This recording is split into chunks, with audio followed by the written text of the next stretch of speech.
I'm a huge fan of process and procedure. Walk the floor of the intensive care unit at EvergreenHealth with the unit's director, Dr. Melissa Lee. We converted the entire floor to negative airflow.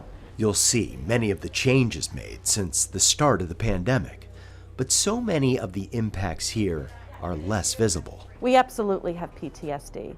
I remember when those numbers started to go up around Thanksgiving, and I could feel a tightness in my stomach, and the nightmares came back. Nightmares about the first crush of COVID cases seen anywhere in the country, following an outbreak at the nearby Life Care Center of Kirkland, starting in late February of last year. That hit like a tidal wave. When I had gotten the call at home, it was Friday night. My family was just sitting down to play a family game. And when I received that call, I knew I had to go in. And I realized their lives, my lives, everybody's life that I know is going to change. Over the next several weeks, Lee and the team at EvergreenHealth would treat more than 100 patients for the virus. Dozens would not make it. I remember there was a feeling that I was in the center of a tornado, and that tornado was constantly spinning around me because there was so much to do, so many changes to make, all the while having to remain calm. Engineers reconstructed patient rooms so contaminated air could not escape. Sanitation crews worked around the clock. Wearing personal protective equipment became personal, as workers worried about their own exposure.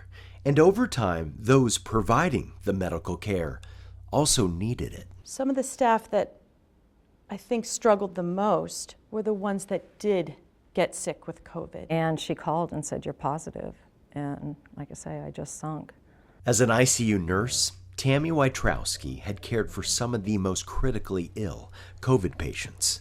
Her positive test brought fears. She could become one of them. We had just intubated our nurse that we lost in the ICU. And so to see that and then get the positive result, I thought I didn't want that to happen to me. I don't want to say goodbye to my kids and grandkids yet. The nurse who loves outdoor adventures would live to take on a few more, although with complications from COVID that still linger today, including shortness of breath. She is part of the 4% of the staff at EvergreenHealth who have tested positive for COVID since February of last year, but always a caregiver first. Wojtrowski's primary concern is for families whose loved ones would not recover. You're telling loved ones,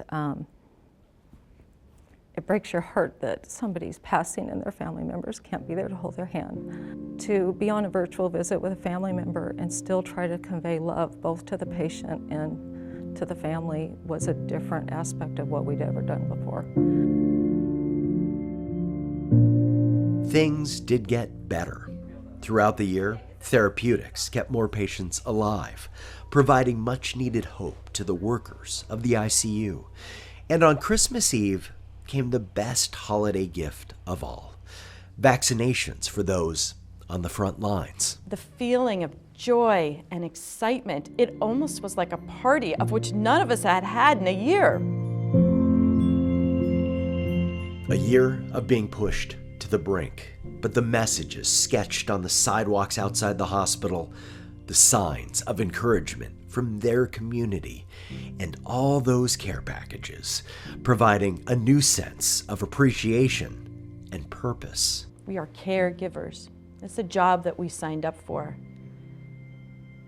And the honor of being surrounded by people that constantly give of themselves to somebody else is a warm feeling that helps you get through anything. We do this because we love it, and I love it even more, and really kind of made me examine what it means to be a nurse, and actually I'm prouder now of that than I have been in 15 years. Further confirmation, the intensive care unit always will be about caring. Matt Lorch, Q13 News.